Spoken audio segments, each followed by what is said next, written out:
Hey folks, Roland Martin here. Roland Martin Unfiltered, broadcasting live from New York City. Today is Tuesday, February 19th, 2019. Coming up, Jussie Smollett. What the hell happened in Chicago?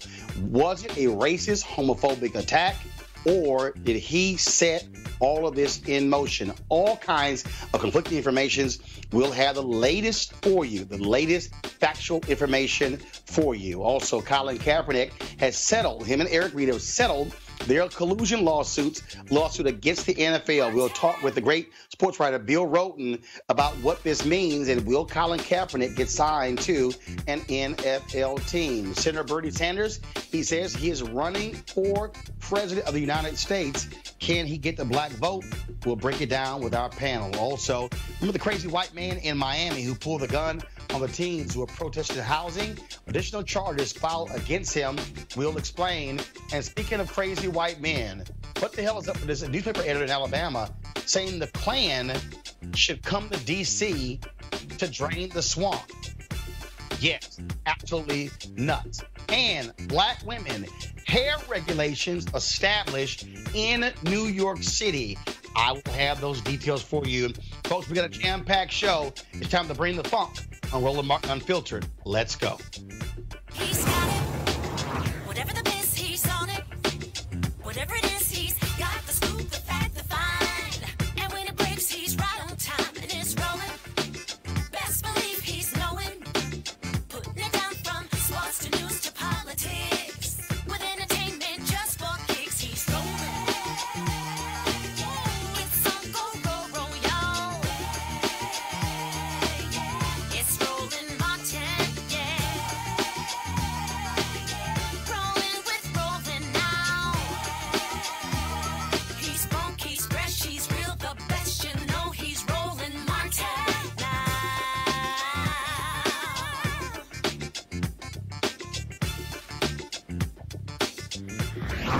Martin.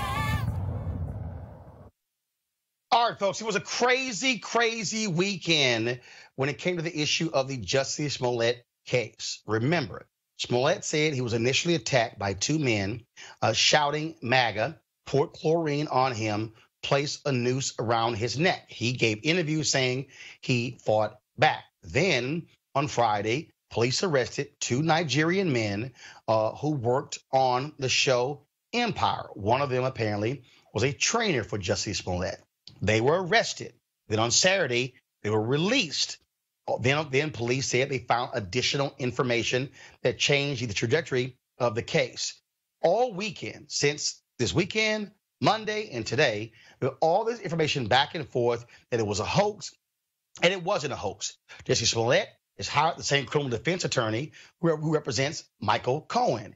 He now is not talking to the police. He is communicating with the police through his attorney. Bottom line is this here. We don't know what happened. All these people who are now saying it was a hoax, the Chicago Police Department has not actually said any of that. We've seen some reports also say that the grand jury has been impaneled. They're looking into this. Has Kim Foxx's office, the Cook County State's attorney, has her office confirmed that? No. Has Chicago Police Department confirmed that? No. Bottom line is, we don't know any of this. There's lots of sourcing going back and forth. CNN, ABC News, local folks, BuzzFeed, TMZ, everyone is saying sources say this, sources say that. Now, I made this point on the Tom Joyner Morning Show on yesterday, and that is, folks, we can be patient. Anybody who has watched this show know what we've done is presented the facts as we know them. We have not come out and just gone buck wild crazy. What we've done is presented the facts as we know them. And as we know them right now is it has not been confirmed by anybody in Chicago police publicly that Jussie Smollett was actually the mastermind of this attack.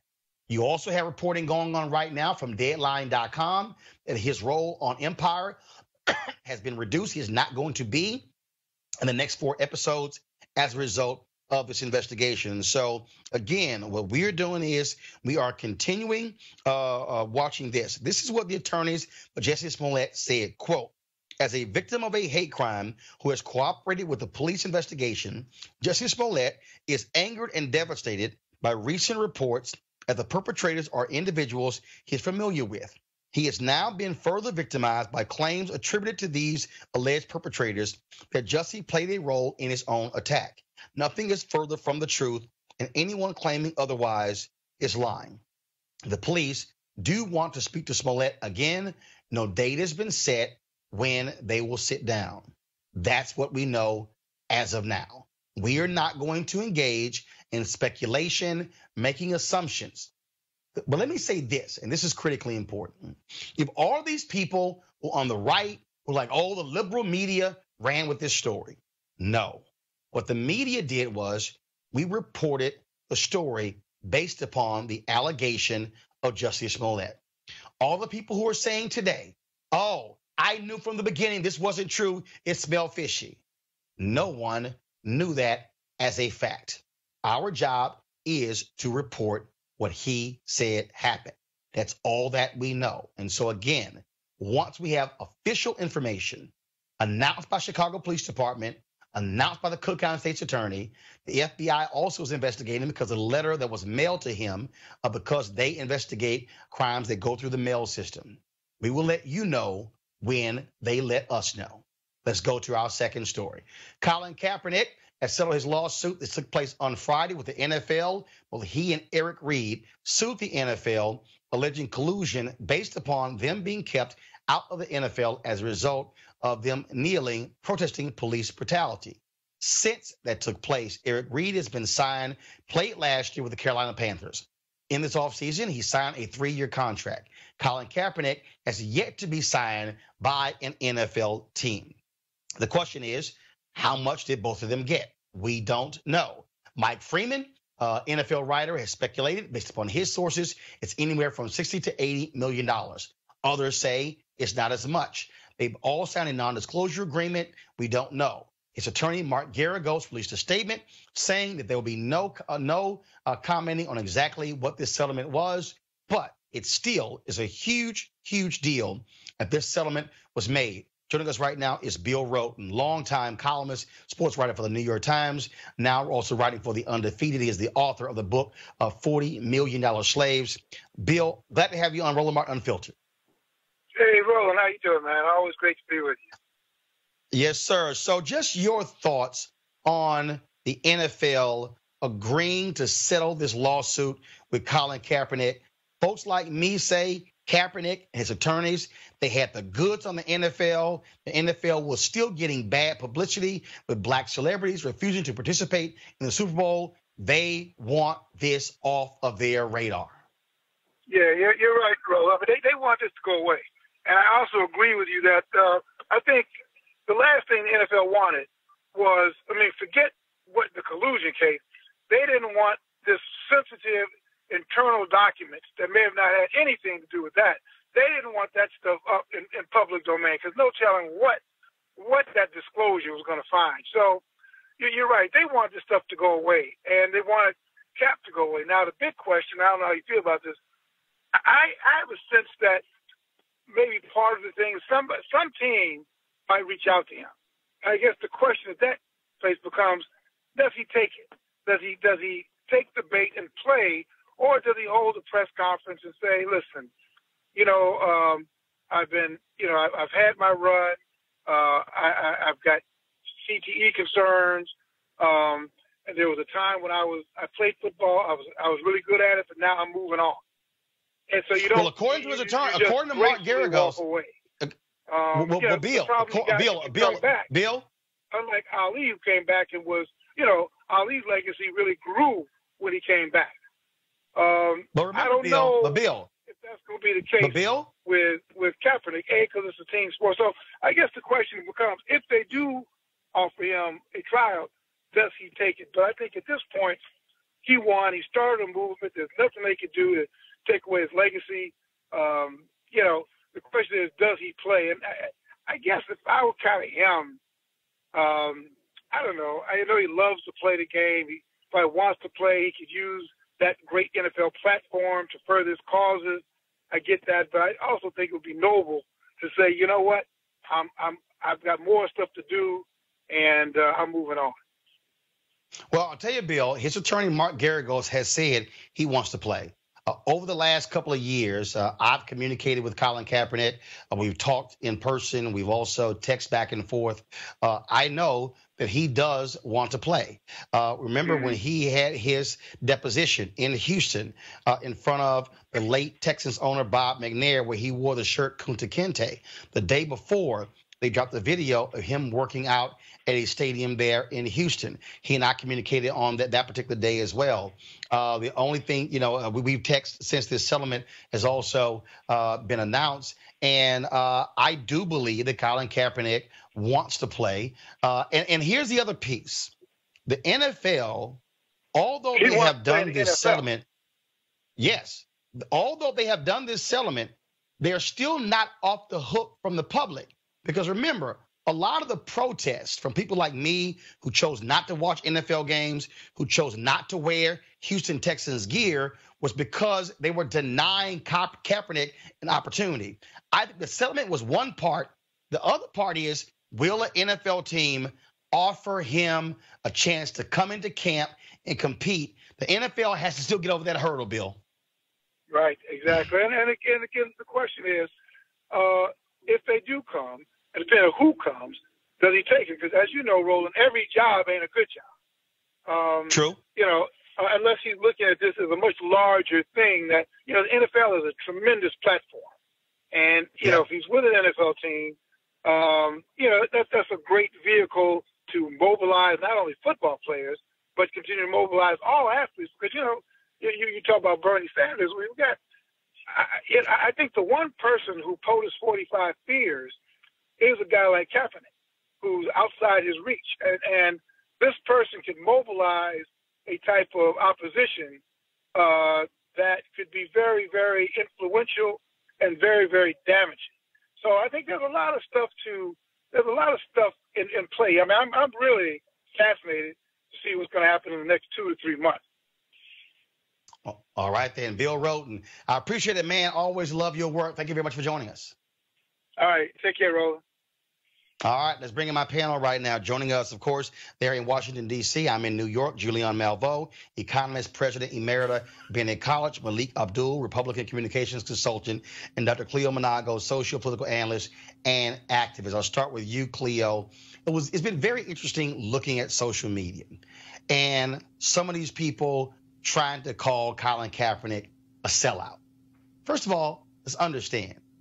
Colin Kaepernick never said, I'm not going to settle, I'm filing this lawsuit, and we're going to publicly release all documents. First of all, Cleo, when somebody files a lawsuit, a settlement is a real possibility. This is no different to me than when a black family, their son or daughter is killed by cops, and they reach a financial settlement with the city or the county or the state. I mean, and so I think it's idiotic for these people to call Colin Kaepernick a sellout because he settled. None of us didn't have a career. He was suing, spending his own money. And so if he felt the settlement was a fair offer, I think it's nuts to call him a sellout. Well, Roland, you know that some of these people don't have a life and they do nothing but find new opportunities to call people a sellout, usually behind some kind of anonymous, we don't even know who half of them are who doing these accusations. They just need a life because it's insane to call Kaepernick a sellout. The man sacrificed a career that he loved and was good at and built to stand up for black folks. How are you going to call somebody like that a sellout? So that's ridiculous. But my question is, to black folks watching, is the NFL worth our investment and our time? Because it's clearly a racist institution. I want to reiterate that the reason we're talking about Colin Kaepernick is because he couldn't get hired because he stepped up for black folks and was whiteballed as a result of that. So my question is to the community, is football worth it now that we know clearly without any question that it's a white supremacist, racist institution that has no respect for black men? And I like Roden's title of his book. It was like $40 billion slave. That's an appropriate title for his book. Yeah, Bill But Roland here's is the deal, Julie. Here's the piece, Julianne. Here's the piece. The NFL is the most popular and profitable sports league in America. More than the NBA, more than Major League Baseball, more than soccer. You just look at the AAF, this All-American Football, this new minor league development league. And when they actually debuted on CBS, their ratings were higher than the NBA game. Wow. So America has this love affair and fascination with football. And there were a lot of black people who said, I don't give a damn about Kaepernick. I'm not going to stop watching. I'm not going to stop wearing my gear. Same. That's the hold that football has on people in this country. Well, you know, the hypocrisy, Roland, we're here in Washington, D.C., where the football team, the Washington, D.C. football team, is named after dead Indians. And black people who would not watch a team that was called the N-word still gleefully put on those dead skin, I call them the dead skins, put on those dead skins paraphernalia and deal with that. Bill Roland is, you know, basically a genius when it comes to looking at this, because he's really talking about, and Harry Edwards is another who studied sports, and this is gladiator city. This is what used to happen to us back in enslavement, when they put big brothers up against each other and watched them basically decimate each other. I hope that Colin Kaepernick takes his money, enjoys his money. I know he loves the game, but quite frankly, we're now learning more and more about head injuries, concussions, early onset Alzheimer's, all this stuff that's a function of the number of concussions that people have in football. He has done us a tremendous service. And Cleo, I mean, I crack up when I read the stuff that these, you know, people who, as you say, have no lives, nothing to do, and so they're talking about he's a sellout. Well, anytime you go to court, here's the deal. You can win and you can lose. Collusion is almost impossible to prove. But the fact is that he was going to shine some light on the dirt in the NFL, and that's why they settled. This is a predatory capitalist organization that is in bed with the so-called patriots, has had contracts, money from the Department of Defense. We pay, you know, the United States, our taxpayer dollars pay to play that Star-Spangled Banner and all that nonsense. And it only started really after September 11th of 2001. And so let's just be clear about that. Be clear about the way that predatory capitalism is extracting surplus value from our communities, and the ways that Colin Kaepernick, bless him, stood up for us. And anyone who says he's a sellout doesn't understand economics, they don't understand the law, and quite frankly, they don't have any integrity. Malik, what I said to Bill was that the suit was one thing. Them whiteballing Kaepernick is another. It is undeniable that NFL teams have signed quarterbacks who are atrocious, who do not have the record or the stats of Colin Kaepernick. I still contend that the real question now is whether or not an NFL team is going to have the courage to sign Colin Kaepernick. If you have a man in Carolina, Cam Newton, with his injured shoulder, he could be out the entire year. The question is, will their owner, the new owner, sign Kaepernick? He, of course, has been highly critical of Donald Trump. Look, will the Patriots do it? They're best buddies with Donald Trump. And the Trump factor, Malik, is still there. The NFL teams are scared of him tweeting, trashing them. Your thoughts? Yeah, well, they may be I don't know. They may be afraid of that, but the reality is, and to you said earlier, we were talking about the idea that people were talking, you know, calling him a sellout. NDAs are pretty standard, and I don't know if most people know that NDAs are pretty standard. In this case with Colin, you know, it's what I would hope for him after this. You know, I personally don't think that an NFL team will bring him on. I think at this point he's a liability. We can disagree or whether or not he is one, but I do think that he's a liability at this point, and so I can't see a football team bringing him on. Liability to what? And to who? Well, to who? We can say that he's a liability as far as the team is concerned, is what the things that they consider for their team. So I doubt that any team will bring him on with all of the attention that someone like Colin Kaepernick brings. There's a lot of things that we talk about. You know, the NFL hasn't changed. The NFL is the same NFL it was before it employed Colin Kaepernick. You know, they've had problems with misogyny, homophobia. They've had problems with violence. You know, this is something that's not, you know, this is not new in the realm of NFL, of the NFL. So I think part of the problem is that what we found with this Colin situation, you know, as many people that you have calling people sellout, those same people were calling other people sellouts for not agreeing with Colin's protest. The idea of the protest, it's become a symbol of a lot of our, you know, grievances or whatever you want to call it, and I think that's part of the problem. And it leads to him being a liability, really, for any team. I think, Malik, I think that's nonsense. And that is well, it is there because what you have is you have teams who say, are we going to weather the pushback from fan base, from potential sponsors? I mean, that's there. Go ahead. But Roland, I mean, you have to weigh it both ways. I mean, when Nike did that wonderful ad with Kaepernick, I have friends who are not even into football. They went and bought stuff at the Nike store. I mean, they got a bump, positive bump. So, you know, while you get a negative from the trolls and haterators, you might get a positive for the people who support Colin Kaepernick. Now, the numbers, you know, may even out, but I think to consider him a liability is unfortunate and, quite frankly, unfair. There are a whole lot of liabilities. Some team just, and I'm not a sports person, y'all know that, but some team, then they just sign some guy who, like, beat his girlfriend or something.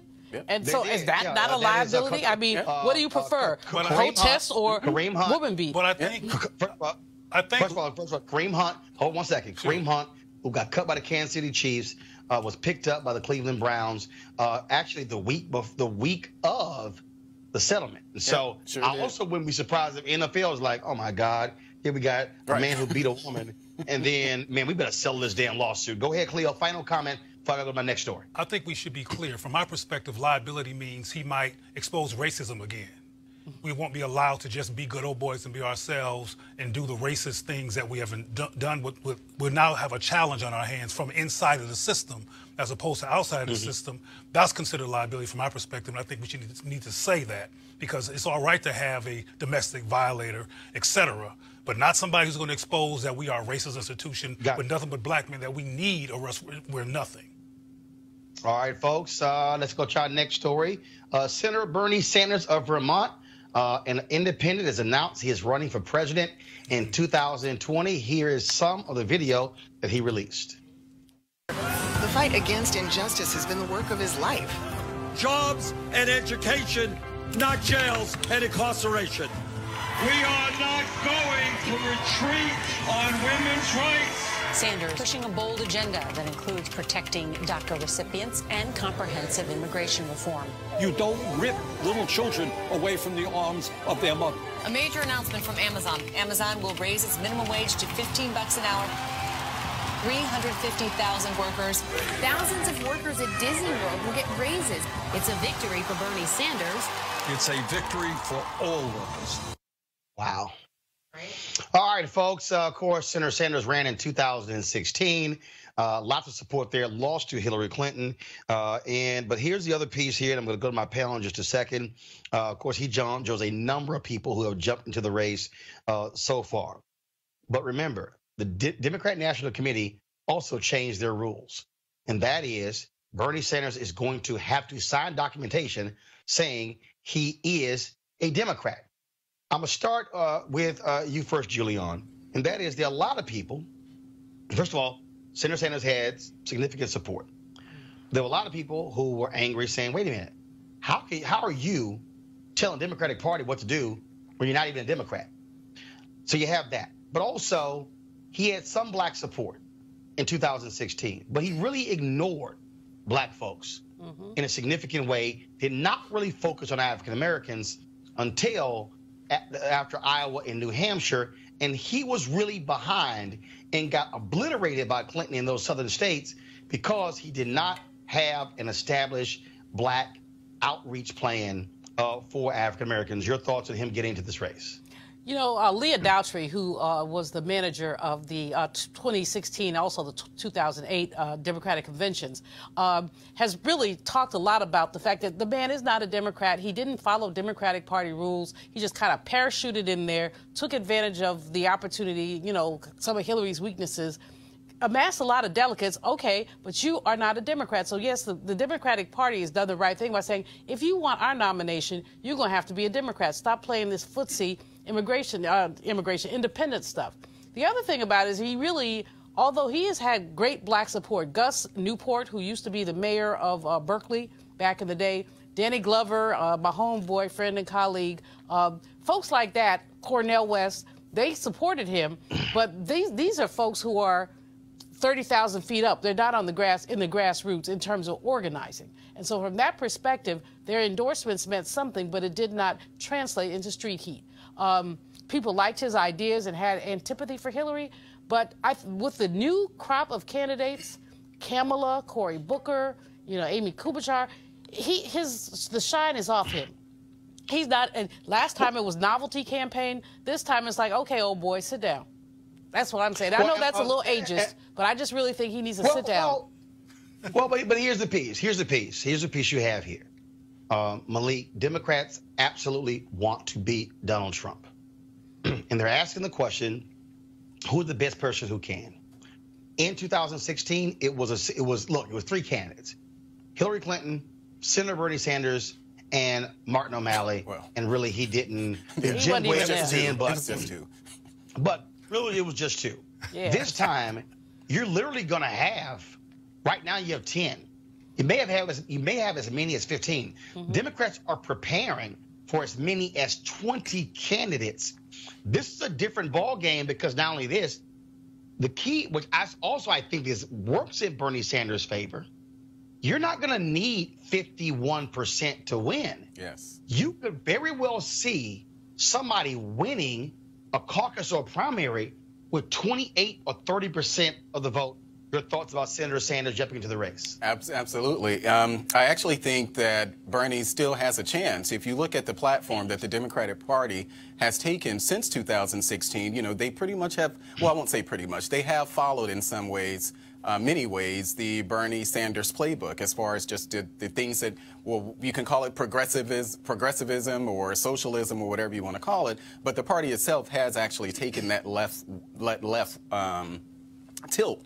And Bernie, I think Bernie in many ways is responsible for that. To your point about the number of people in the campaign, I think it's awesome. I think it's great. Just like last time around, I think we had about 15 or so candidates. Whittle it down. Donald Trump ended up becoming the candidate, the nominee. I think that same thing happening on the Democratic side is very good. For people like me who was a Democrat in 2016, I knew that Hillary Clinton was not an option. So I did see someone like Bernie coming along. He really did excite a lot of people who had decided that they would under no circumstance support Hillary Clinton. I think you're going to have some of those same people now still gunning for Bernie, but when you have all of the people that you said, and don't, I think we just heard something about Joe Biden is still maybe considering entering the race. I think it's going to be interesting. But a point about Kamala Harris is that I think what I heard on the way here is that within 4 hours, Bernie Sanders raised more money than Kamala Harris did in her first, 24 or 48 hours. So although people are kind of dismissing Bernie, I wouldn't hold him out. I wouldn't dismiss him so easily. Look, here's the deal, Cleo. Senator Bernie Sanders, out of all the candidates who are running, he begins with a national donor base. $14 million. It's new, and it's new and fresh. But here's the deal. What I also understand, Cleo, that it's always not about money. I go back to Senator Phil Gramm when he ran for president, spent a ton of money, and I think he got one delegate. John Connally, who was governor of Texas. Right. Governor of Texas. Tons of money, didn't get much. Governor Jeb Bush in 2016, same thing. Yep. The difference this time around is that the sheer number of candidates and the map is different. It's no longer Iowa, New Hampshire, Nevada, South Carolina. Early voting in California will have started before the folks vote in Iowa, Cleo. And so we're looking at a totally different landscape in 2020 than we did in 2016. Cleo, go ahead. I was going to mention before you said it that, or you implied it, that I don't care how much money Bernie Sanders raised, he's seen as a hippie that's kind of over the hill. I agree with Dr. Malveaux in terms of the shine being off of him, but I don't think his goal is to be president. I think his goal is to do what he kind of did when Hillary ran, was be an influence, to be a so-called progressive force in the context of running for presidency, and the people that will win will be able to say, or somebody will conclude that Bernie was an influence in terms of wages, etc. I don't believe he plans on being president, and I'm also not surprised at all he raised so much money. I mean, he is a white man in the United States of America. So, I mean, they tend to But Kamala raised a lot of money within 48 hours. So Yeah, but not as much. But not as much. But she wasn't. She's not Bernie. My point was, let me finish my point real quick, because I'm really literally milliseconds from being finished, is that I understand that Kamala raised so much money, but you also make the point, Malik, that not as much money as Bernie did. And that's my point. And because he has a certain level of optical privilege and initial impulse privilege. But when the dust clears, I don't think he has a chance. You know, it's really interesting that Biden is, I think he's going to get in, and I think that Biden can raise and outdo anything that Bernie can do. Yep. And the question really becomes for Democrats, frankly, who can beat 45? And as we parse through this, a white man is likely to be the one. I mean, I hate to say that. I'd love for, you know, a woman or a person of color, a black person really, to be the nominee. But I think that, you know, given the demographics and the resistance to demographic shifts, that Biden is one who can trump Bernie in a heartbeat. No. Here's. Let me say this here, and this is the most, and this really is, and I understand your point, but the fact of the matter is this here: age is going to be a factor. Oh, Joe Biden 76, Bernie Sanders 77. Running a national campaign, traveling around the country. Yes, Donald Trump is obviously 72, who's running. But the real thing here, though, is that when you run for president, it reveals something else about you that a statewide campaign does not. It's a different animal. 2016, many people felt the top two candidates who were going to emerge, the top three candidates were going to be Governor Jeb Bush, Governor Tim Pawlenty, Governor Scott Walker. The first two people to drop out, was Tim Pawlenty and Scott Walker.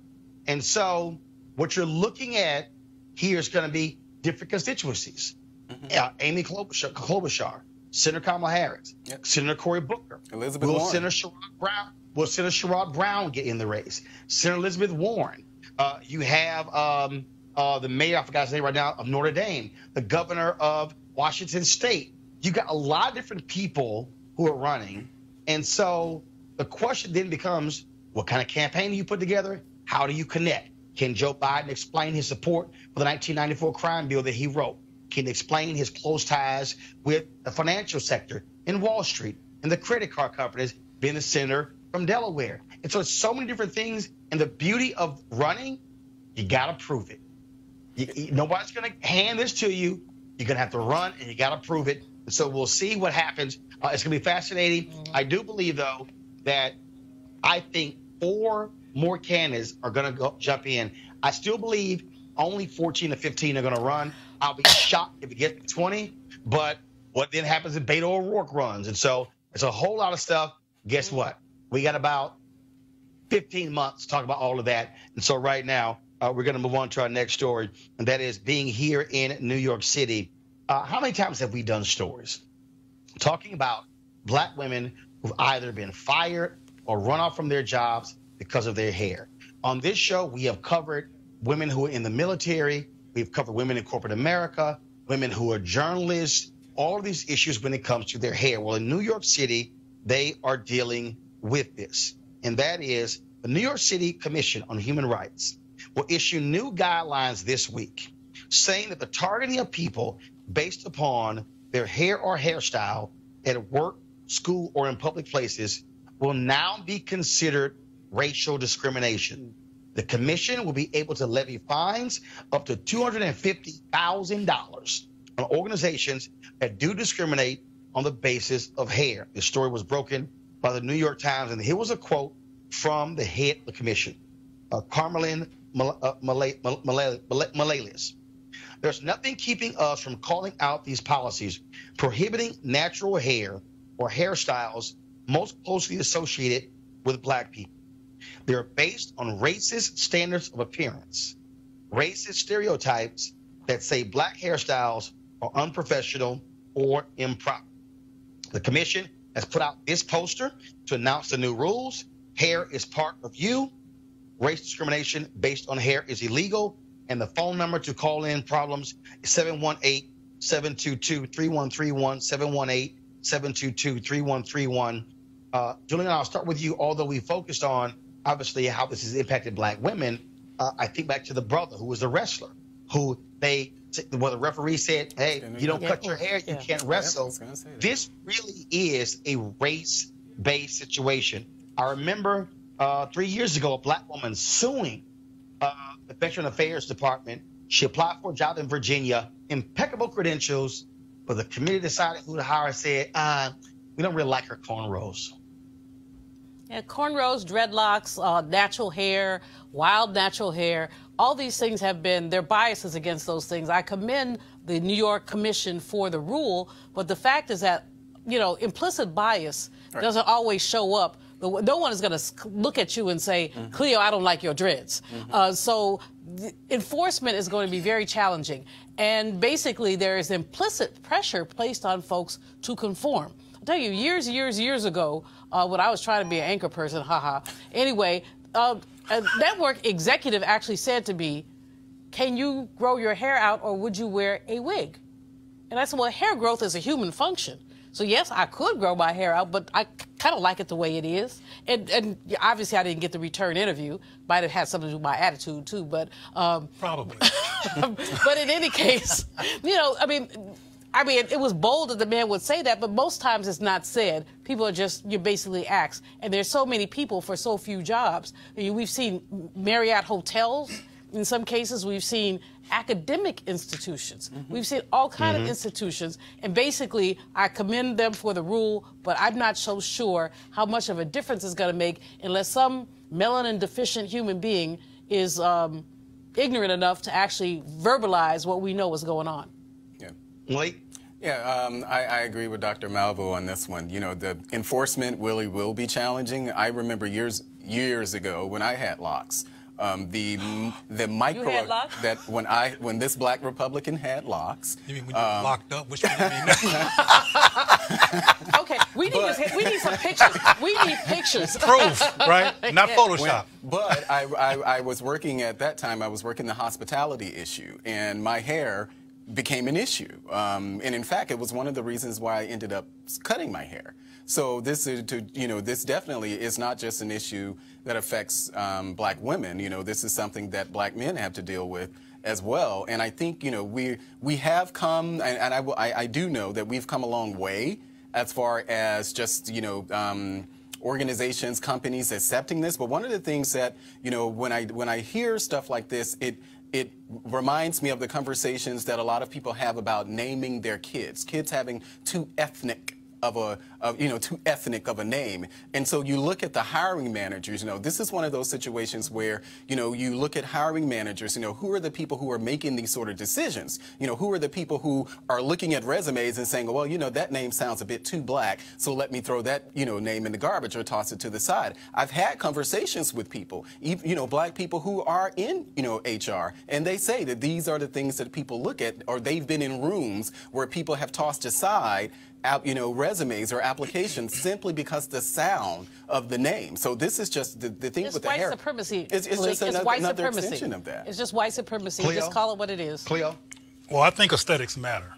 And I think it's great that brothers and sisters get to have their hair and that young people get to see black people wearing natural hair and them not be self-conscious about it in terms of the adults that they're watching. So on the surface, it's a great thing. We'll see how enforcement goes, but this is good, the liberation of black hair, because it's been enslaved, and particularly with this straight weave syndrome that's going on that I won't go any further with because I might get something thrown at me. But yeah, I got something right here. But in theory, and hopefully in practice, this is a great thing, the liberation of black hair. Maybe other people will borrow New York's precedent, and this is a good thing. Well, I think black children get to see this. It's good. It's symbolic, but it's not necessarily substantive.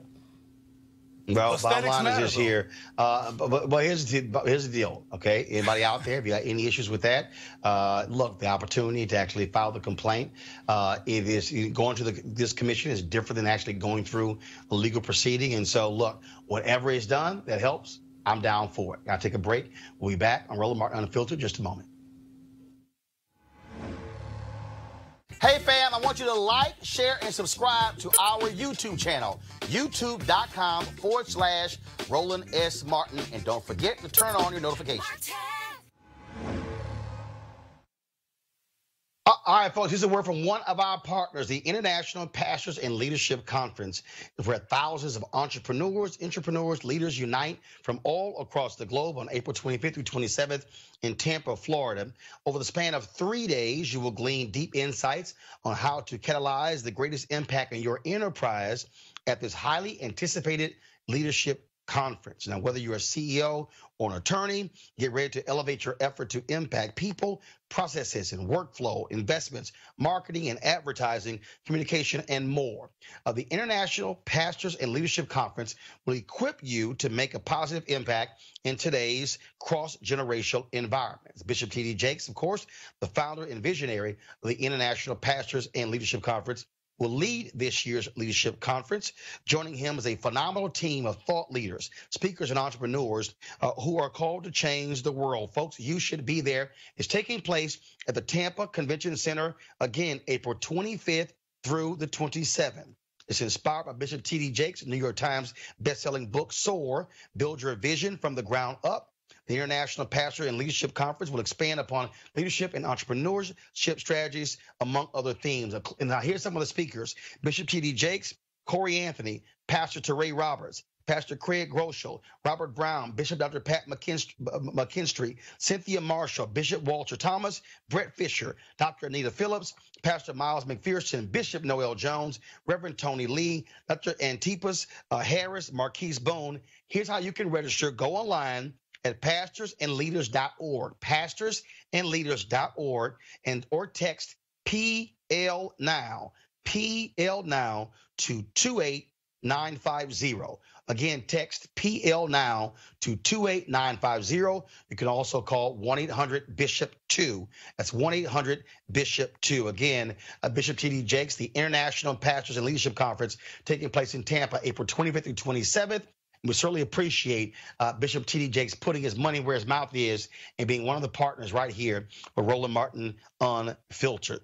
All right, folks, let's talk about the story out of Miami. You might remember us covering this story. A group of black kids involved in a housing protest. They were riding their bikes downtown Miami. White woman gets all mad, upset, jumps out her car, accosts the student. She says one of them drove a bike across her foot. Well, then her crazy white man gets out his car, waving his gun. He gets arrested. Well, guess what? That guy, Mark Bartlett, has had additional charges slapped on him and will face a longer sentence if convicted. The state has classified his actions as a hate crime under Florida law. Now, his lawyers say the additional charges are politically motivated. Attorney Marwin Porter of the Cochran firm has filed a civil rights lawsuit against Bartlett on behalf of at least 4 of the teens. He told the Miami Herald, quote, "Based on what is readily apparent by the video, Mr. Bartlett intended to intimidate these children by his words and with a weapon. That type of conduct cannot be tolerated." Malik, is real simple. If it kept his ass in his car and not got out waving his gun, he wouldn't be in trouble. Not at all. And I have no sympathy for him. You know, I'm glad to know that cases like this, you know, we're not just covering it, that these cases are being adjudicated and people are being brought to, charges are actually being brought against the people who do these sort of things. I mean, it's unacceptable. I'm hoping that something in there regarding maybe some sort of child endangerment or something, you know, I don't know, but hopefully those are some of the charges. And then people can look at instances like what we're talking about in Miami. Maybe it'll give them second thought when doing it, when talking about something like that for themselves. You know, the real thing here, Roland, Julian, these cases need to be adjudicated. Absolutely. But even more than that, you know, the perception of black children as dangerous is what's really frightening here. We've seen a police officer, I believe that was I forgot where it was, maybe it was in Florida, grab a young sister by her braids and drag her. We saw a 12-year-old Tamir Rice being killed. Yep. The perception of black children as being other. When if a white person saw a bunch of white kids playing with their bikes, they probably smile and say, oh, isn't that cute?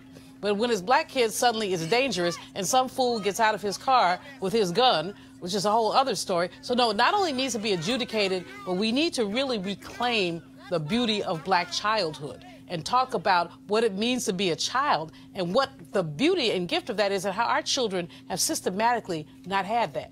It's ironic that anybody can see these depictions in video and call the black children violent. Yeah. What's going on is these white people are crazy. They got sociopathic and psychopathic challenges, and they need to leave our kids alone. They're the one with the problem. They were just riding the bicycle. So I want to challenge that narrative. And I understand what Dr. Malvo is saying, because I know it's true that people claim they see black children as dangerous. But there's a psychological piece here. White folks in this age, many of them, see black people as a threat. Yes. A biological threat, a geographical, an ethnographic threat. And part of what's going on here is resentment toward the concept of them being outnumbered, outpowered, outbalanced, and they're taking out on innocent babies because they're afraid of some of the adults unless they have a gun. But, see, but it's like, take it out on us, Cleo. You know, I want somebody to come step to me. Well, although with my advanced age, I'm not supposed to be fighting anymore. But in any case, I want somebody to step. Don't step to our children. These are children. They're babies. They're innocent. Right. They don't deserve that. That's what is so frustrating about this. They're not step to them because of the logical things that you're saying, Malvo. They're going to step to them and do what they have been doing because we live in an anti-black society where there has not been effective intervention. And can we just remember now, speaking of who needs to be stepped to, this fool in Alabama. Oh, please. The editor and publisher of a small-town Alabama newspaper thought the world said needs the KKK even more so. Y'all check this out. Yep.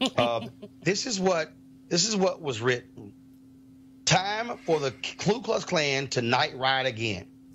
Democrats in the Republican Party and Democrats are plotting to raise taxes in Alabama. They do not understand how to eliminate expenses when money is needed in other areas. This socialist communist ideology sounds good to the ignorant, the uneducated, and the simple-minded people. People who do not understand the Constitution do not like to be responsible. Slave, just freed after the Civil War, were not stupid. At times, they borrowed their former master's robes and horses and rode through the night to frighten some evil doer. Sometimes they had to kill one or two of them, but so what? This is the same. So what used when Democrats got us into World War I and World War II, then they got us fighting in Korea. Next, when the industrial Northeast wanted more money, it got us in the Vietnam War and now into the Middle East War. If you haven't noticed, they did away with the draft so their sons would not have to go into battle. Seems like the Klan will be welcome to raid the gated communities up there. They call them compounds now. Truly, they are the ruling class. Now, guys, you didn't give me this guy's name in here. But anyway, Cleo, first of all, anytime we see crazy stories, it's either coming from Florida, Texas, or Alabama. And not Mississippi. Well, we get Mississippi in there, too. Come on now, Miller. Mississippi, goddamn, okay? I mean, some stuff that occurs in Mississippi. But for this fool to say we need the KKK to ride in D.C., clean up D.C., I mean... Cleo, go ahead. Roland, the man's name is Goodloe Sutton, just for the record. Goodloe Sutton, and newspaper is a Democrat-reporter newspaper in Linden. So he needs to be called out.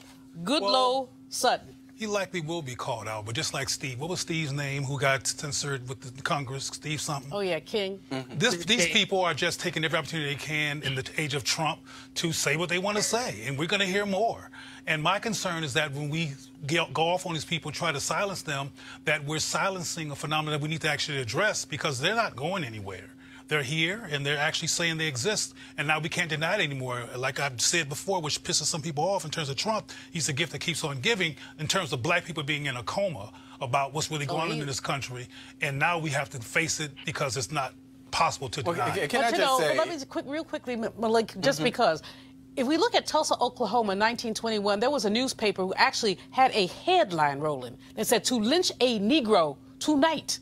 So Dick Roland, who simply bumped up against, what was the girl's name? Sarah Page. It was a bump. It was a jostle. Yeah, I know. They decided the newspaper was active in advocating for this man's lynching. So this guy comes out of a long line of advocacy, pro-white journalism, and we can't forget about that. Yeah, well, can I don't think... Malik, go ahead. Malik, go ahead. Yeah, I don't think this has anything to do with Donald Trump. This guy was who he was before there was a Donald Trump. He's a racist, and let's just be clear. But how many times have we seen these kind of we're talking about that? But we're talking about this guy and the things that he said. I don't know if any parallel to calling for the KKK. And the problem that he has, I mean, he has his own version of history here. The KKK did not bring law and order. The KKK, the Ku Klux Klan, they were racist. They killed black people. They didn't. What he's suggesting that the KKK should come to Washington and bring some sort of order to Washington is he must be talking about death, because those are the things that the KKK did. But don't deny that Donald Trump said. One second. I will correct you, Malik, when you say the KKK did not bring law and order. Actually, they did, because individuals who were sheriffs and police chiefs and governors and mayors and city council members and CEOs were KKK members. And so we know that to be absolute fact. All right, folks, got to go to a break. We come back. We're going to talk about the American worker and what's really happening when it comes to black wages. That's next on Roland Martin Unfiltered.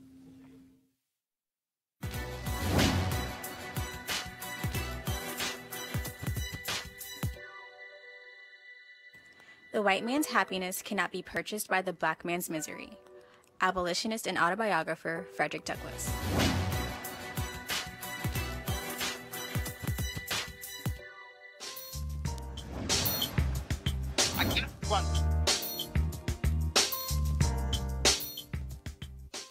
All right, folks, HBC-You Giving Day. Our school is Bishop State Community College, founded in 1927, located in Mobile, Alabama. If you want to support Bishop State Community College, please go to bishop.edu. That's bishop.edu.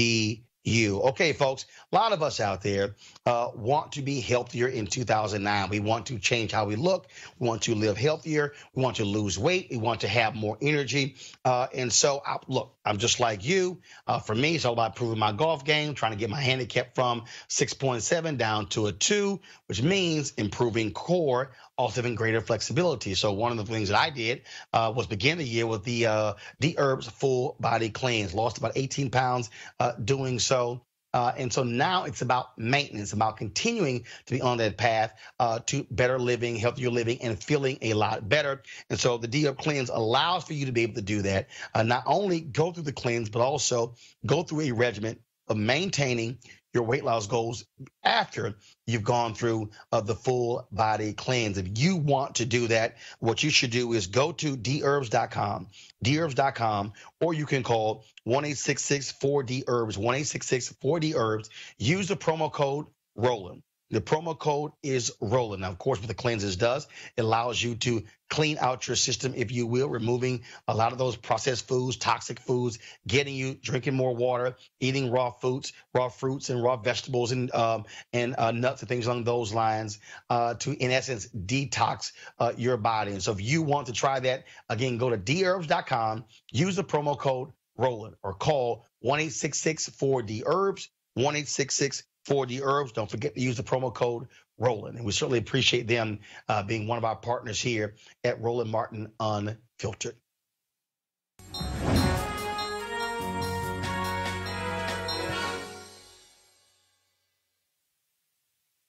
Okay, folks, right now we're going to talk about a new series that we're launching, a new segment called The American Worker. What we have seen over the last number of years, and we've talked about it on this show, the attacks on unions, but also we have now seen, based upon Lee Saunders of AFSCME, being on our show last week, talking about the increase, the rebound of unions as well. But we're still seeing job losses. We're still seeing automation. We're seeing wages, how all of that impacts the American worker, especially African Americans. And that was a story that actually caught my attention over the weekend, where the Brookings Institute had a particular piece that dealt with the issue of wages and dealing with racial discrimination and how they impact us. This new report also, so I saw that particular piece. And then we have this report from the Hamilton Project. And so we have right now one of the authors of the Hamilton Project, Bradley Hardy, is a PhD economist from American University. So we certainly want to thank Dr. Hardy for being with us. And so we talk about how is the issue of racial discrimination, Doc, impact where you live, the kind of jobs that are available, and what that particular pay is. Yeah, so Roland, great to be with you. And, one of the things that we looked at in this study is that it turns out to matter quite a bit where you're growing up, where you're born. And this actually kind of weaves nicely into your last segment that local policymakers have a lot to do with how they fund the education system, how they fund the workforce system, whether and how they push for minimum wage hikes. And so Black workers are out there working quite hard, just like other Americans. And in many instances, they are fighting against a legacy of public policies that were formed to be quite harmful. As we look at that, we talk about where jobs go. I mean, look, we also understand that you have a lot of companies who are desiring to go to right-to-work states where you don't have strong unions as well. That also is impacting those high-wage jobs and where they're going. You also saw what just happened with Amazon, where they pulled out of New York City because of the pressure that they were getting, because people were saying, hey, are you going to pay a livable wage? And also, why should taxpayers be forking over $3 billion in incentives to get a company that is the most profitable country, the biggest company in the country, and Jeff Bezos, the owner, is the richest man in the world. They were saying, why do you need $3 billion in tax breaks to move into an area? Sure. No, I think it's a great point. The flip side of the coin, though, is that many people have railed against New York State as being expensive, having progressive policies. One other way to view this is that they were really on the cusp of closing this deal. Think what you may about the intricacies. And so I think it actually does blow a hole in the notion that states with higher minimum wages, some progressive economic policies can't attract high quality employers. I think that many of the drivers are going to be skilled workforce populations to draw upon. Amazon can't do what it wants to do if it doesn't have a great battery of high quality workers to draw upon. So, I think your point stands. I think businesses are going to do what they do. They're going to maximize profits, right? No doubt about that. And at the same time, I think that this just does require policymakers to continue to yes, be thoughtful about those costs that those firms incur, but you got to listen to the will of the people. And I think that some of those concerns might have to do with whether or not incumbent residents can benefit from the jobs that are coming in as well. So why do you call this a Hamilton Project? So, well, I can't take credit for that. But the broader idea of Hamilton, and Jay Shambaugh is doing a great job at Brookings through Hamilton. But the idea is to think about economic growth policies that really do kind of have the best interest of the country in mind. That's how I've sort of taken the initiative. And the project over the years has tended to bring together economists and other social scientists on both sides of the ideological spectrum. So it's been going for several years now within economic studies at Brookings. So what is the most important thing we should take away from this report, especially policymakers who want to attract businesses to their area, and for the people who want to, frankly, move where available jobs are? So, I think there's a few takeaways. First of all, we were thinking a lot about the role of history, the fact that, at the end of the day, so much of what we see in terms of the inequities you've talked about on this show, and you had a great eminent economist and Julian Malveaux on earlier, so much of this has to do with public policies having to do with segregation, redlining policies, that's had a big part in wealth transmission and these big black-white wealth gaps. But the second piece, Roland, is related to the sorts of topics you've been covering traveling the country. You talk a lot about education. Well, we have ironclad evidence, I believe, in economics now that spending on secondary education does raise student outcomes, does raise quality. It doesn't mean that's the only thing, but that was a puzzle in the social sciences. That ability to spend is then intimately related to the local area's public policies, property taxation. Are there limits on the ability to tax? What does that look like across different parts of the U.S.? And in our work, we found that there were some clear gradients that in many instances disadvantaged Black Americans. So I think a takeaway is that there's some really difficult, tough issues we face in society that are pretty clear to see, i.e. your last segment, man holding a gun, some very clear criminal justice violations. But there are also some very pernicious issues in the public policy sector, how we finance education, social welfare, housing, that have very serious consequences for Black families, by and large because we don't come to the market with the same wealth. So it's not everything, but it means quite a bit. And I just think the viewers should be educated on the notion that much of this action is happening at the state and local level, serious resources that have serious impacts on families and their economic outcomes. And again, this is why we tell people don't just focus on what's happening in Washington, D.C., focus what's happening with city, counties, and states as well. Doc, we appreciate it. Thanks a lot. Thank you, Roland. All right. We certainly appreciate AFSCME for being the sponsor of our segment, The American Worker. All right, folks, last bit of news here on the show. Some sad news here. Los Angeles Dodgers pitching great Don Newcombe has died. He was 92 years old. The team announced this just a few moments ago. Newcombe was one of the first Black pitchers in Major League Baseball. He joined the Brooklyn Dodgers in 1949, 2 years after Jackie Robinson joined the league, winning Rookie of the Year while helping them win their National League pennant. Now, there were three of the first four African Americans in Major League Baseball were on the Dodgers: Jackie Robinson, Roy Campanella, as well as Don Newcombe. You also remember that, you might not remember, but Major League Baseball had an unwritten rule, only 3 African Americans per team. Of course, Larry Doby was the second African American who appeared in Major League Baseball. And so Don Newcombe was one of the greatest pitchers in Major League Baseball history. He won, of course, the Cy Young Award, won MVP as well, and pitched in World Series. Don Newcombe finished his 10-year Major League Baseball career as a 4-time All-Star with a 149-90 record with a 3.56 ERA. And yes, he got his start in the Negro Leagues. And so we certainly extend our thoughts and prayers to Los Angeles Dodger great Don Newcombe, dead at the age of 92. All right, folks, we are done with this show. I want to thank Julian, Malik, and Cleo for joining with us. Folks, I'm here in New York City. I was speaking on a panel at Oppenheimer Funds today, and as a part, obviously, Black History Month. We were, of course, in Atlanta on yesterday speaking to Reach Educational Solutions. I will be back in Atlanta on Friday. We have my school choice is a Black Choice Town Hall taking place at the Ray Charles Theater from 6 to 8 p.m. If you want to attend that, what you do is go to Eventbrite. It's free registration. We'll also have daycare for parents. Go to Eventbrite.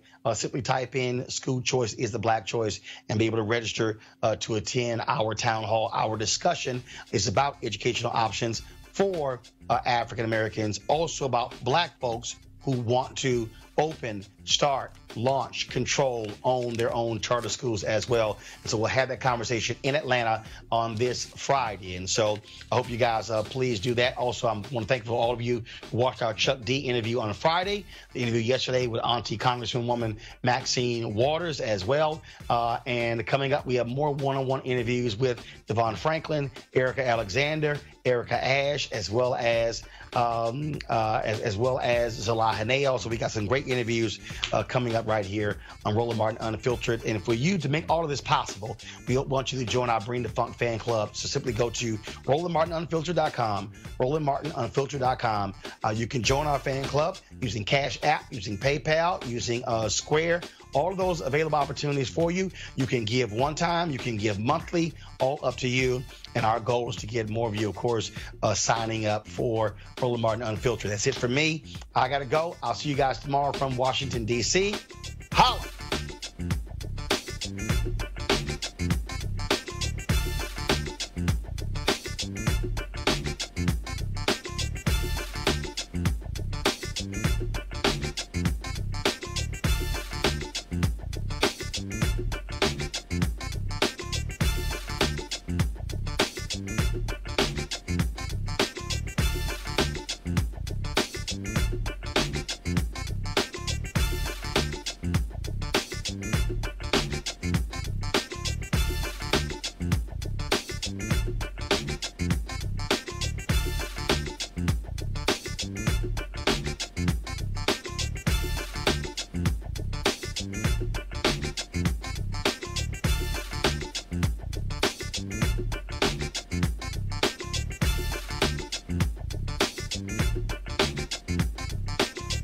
You want to check out Roland Martin Unfiltered? YouTube.com/Roland S. Martin. And subscribe to our YouTube channel. There's only one daily digital show out here that keeps it black and keep it real. It's Roland Martin Unfiltered. See that name right there? Roland Martin Unfiltered. Like, share, and subscribe to our YouTube channel. That's YouTube.com/Roland S. Martin. And don't forget to turn on your notifications so when we go live, you'll know it. Hey fam, want to check out Roland Martin Unfiltered, the blackest show on all of digital, cable, and broadcast. Check out our audio podcast. There's only one daily digital show out here that keeps it black and keep it real. It's Roland Martin Unfiltered. Press play. You want to support Roland Martin Unfiltered? Be sure to join our Bring the Funk fan club. Every dollar that you give to us supports our daily digital show. There's only one daily digital show out here that keeps it black and keep it real. It's Roland Martin Unfiltered. Support the Roland Martin Unfiltered daily digital show by going to RolandMartinUnfiltered.com. Our goal is to get 20,000 of our fans contributing $50 each for the whole year. You can make this possible. RolandMartinUnfiltered.com.